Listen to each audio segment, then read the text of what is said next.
The council chamber of Eltaris Prime was silent. The air shimmered faintly with the pale blue light of the data crystals floating in the center, each holding records of planetary transmissions.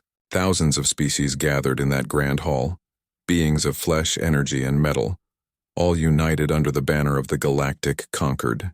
Yet that day no voice dared rise above a whisper, for a single transmission from a small world on the outer rim had arrived, marked with a simple code: human origin.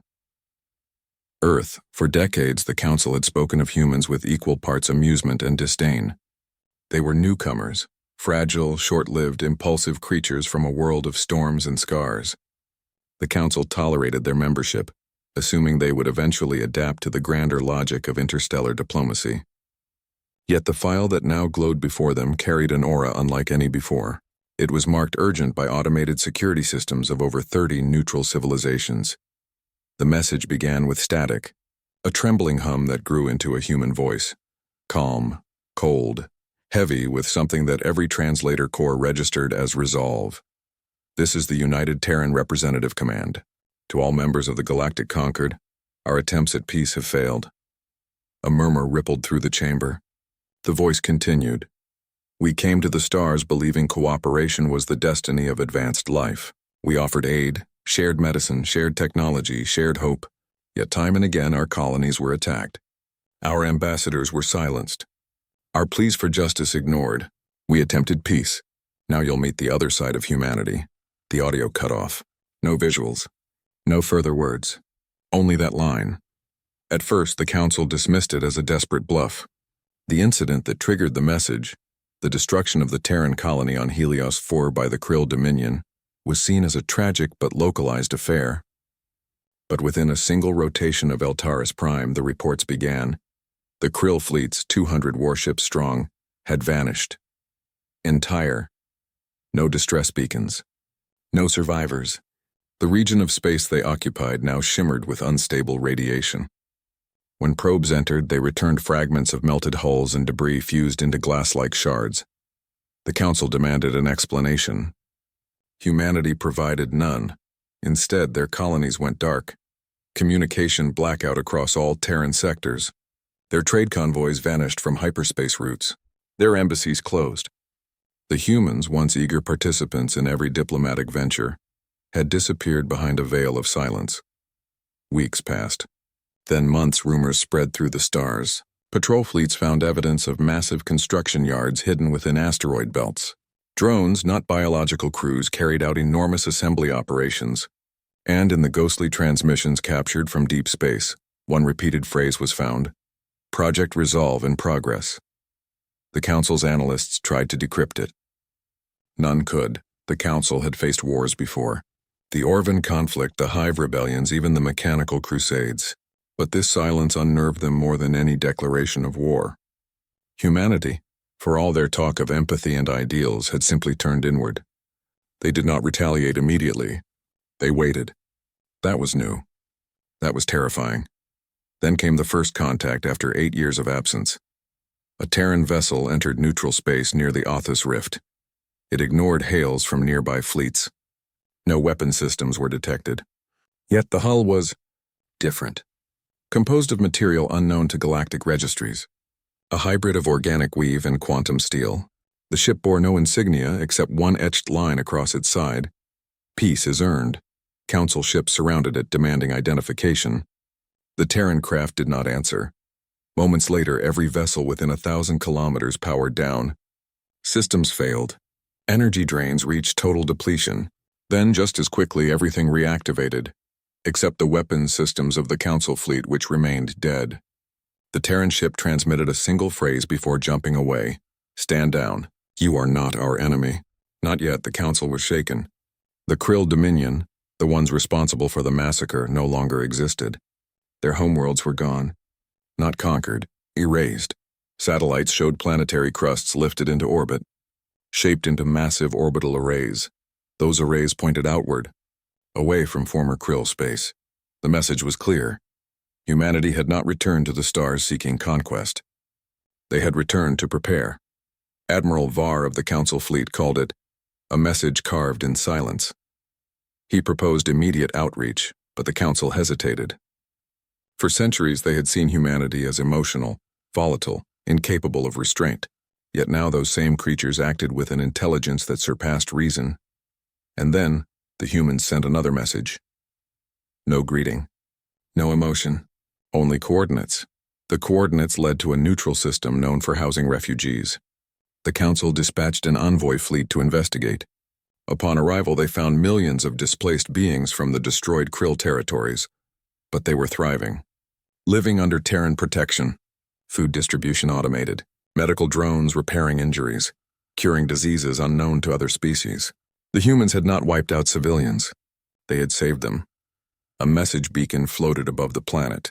When activated, it displayed a holographic inscription written in Galactic Standard. Those who never raised weapons against us will not suffer for those who did. Humanity keeps its word. The Council finally understood the scope of what they faced. These were not the same humans who had once pleaded for membership and trade rights. They were tempered by betrayal, unified by loss, and guided by something deeper than vengeance, principle. Centuries-old civilizations struggled to comprehend it. Empires built on domination could not understand restraint paired with power. But the smaller nations began to whisper. The humans protected the weak, punished the corrupt, and never lied. Their fleets began to grow not as conquerors but as guardians of border systems ravaged by pirate factions and slavers. World by world, their influence spread, not through force, but through trust. The oppressed called them the Iron Wardens. The Council, uneasy, invited Terran representatives for dialogue. This time, humanity responded.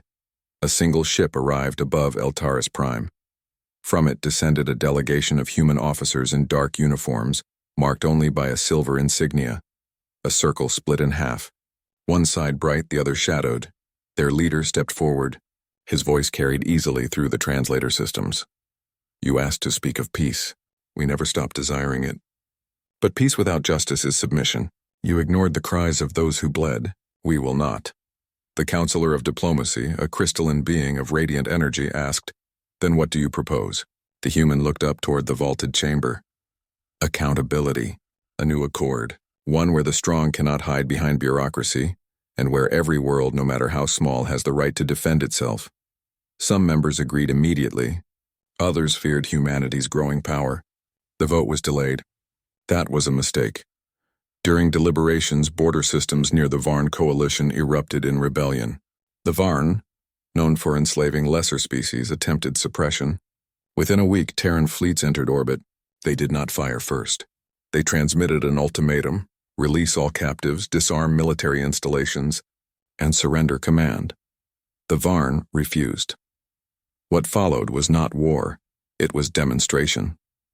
Satellites across Varn space captured light cascading from the upper atmosphere as Terran weapons ignited. Not with explosions, but with pulses of electromagnetic disruption. Every weapon across the Varn fleets shut down. Every shield fell. Then came the second wave. Swarm drones that landed silently and began dismantling military facilities with surgical precision. No civilian was harmed. No planet bombarded. Within 40 hours, the entire Varn coalition surrendered. When questioned by the press networks, the Terran command simply said, "We will not rule. We will restore." The galaxy trembled. Empires centuries old began fracturing.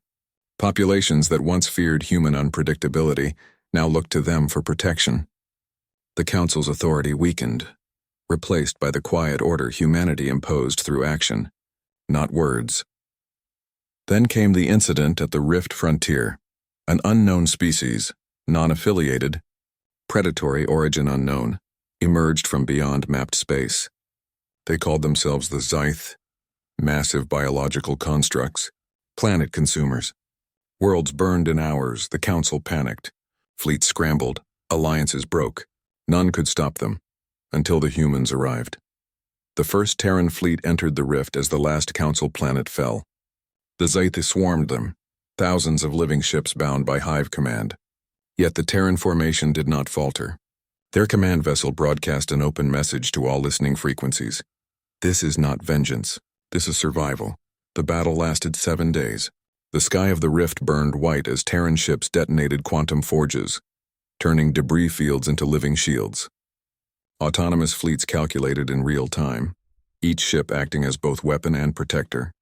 Where the Zythi fed on energy, humanity adapted, using kinetic weaponry beyond anything seen before. The Zyth could not comprehend the tactic. Humans fought not to win, but to deny the enemy's victory. When the final pulse wave erupted, both fleets vanished from scanners. Silence once more. Then a transmission arrived. Visual this time. A human stood amid a field of ruined stars, voice weary but steady. The Gaithi are contained, their swarm broken. But this cost will not be forgotten. We remember those who stood with us. We remember those who turned away. We will rebuild together or alone.